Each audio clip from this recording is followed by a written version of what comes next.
మీరు సినిమాని సినిమాగానే చూడాలి. ఐడియాలజీలు, పొలిటికల్‌గా ఇలాంటివి చూడకూడదు అని అంటే గనక సినిమాని సినిమాగానే చూస్తే గనక ఫస్ట్ హాఫ్ బావుంటుంది. కామెడీ వస్తుంది. నవ్వుకుంటూ హ్యాపీగా ఉంటుంది. కానీ సెకండ్ హాఫ్‌కొచ్చేసరికి అసలు సోది ఏమీ లేదు. క్లైమాక్స్ కొంచెం ఏదో పర్లేదు అన్నట్టు ఉంటుంది అంతే. అంతకు మించి ఏమీ లేదు సినిమా. ఇంకా టెక్నికల్‌గా కూడా ఈ సినిమా అంత గొప్పగా ఏమీ లేదు. ఎస్పెషల్లీ ప్రొడక్షన్ వాల్యూస్ చాలా తక్కువ బడ్జెట్‌లో సినిమా తీశారేమో అన్నట్టు అంటే ఆ సరౌండింగ్స్ కూడా చాలా చిన్నగా ఇప్పుడు మనకి ఒక మాల్ చూపిస్తారు. మనకి మామూలు రియల్ లైఫ్‌లో మాల్ చూపిస్తే ఎలా ఉండాలి? పెద్దగా కనిపించాలి. కానీ ఈ సినిమాలో ఏదో క్లోజ్డ్ ఎన్వైర్న్‌మెంట్‌లో తీసినట్టుగా అనిపిస్తది.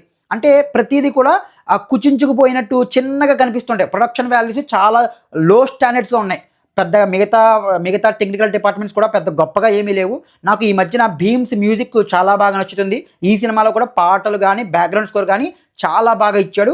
బాగున్నాయి. నాకైతే బాగా నచ్చాయి. ఇంకా ఆర్టిస్టుల యొక్క పెర్ఫార్మన్సెస్ అంటారా? పెద్ద ఎవరికీ స్కోప్ లేదు. క్యారెక్టర్‌లో బలం లేదు కాబట్టి వాళ్ళు కూడా పెద్ద గొప్ప నటులేమి కాదు కాబట్టి తీసుకున్న వాళ్ళు and both women and men పెద్ద నటులేమి కాదు కాబట్టి వాళ్ళ నుంచి పెద్ద గొప్ప నటనేమి రాలేదు. ఇంకా మోస్ట్ ఇంపార్టెంట్ రవితేజ గారు. రవితేజ గారైతే ఆయన చాలా కళ తప్పిపోయి అందవిహీనంగా ఏదో ఒక పేషెంట్ లాగా ఉన్నారండి స్క్రీన్ మీద.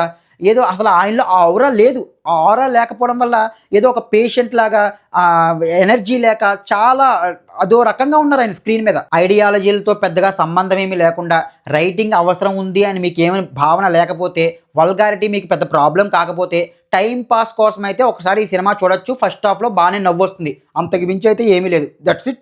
జై హింద్.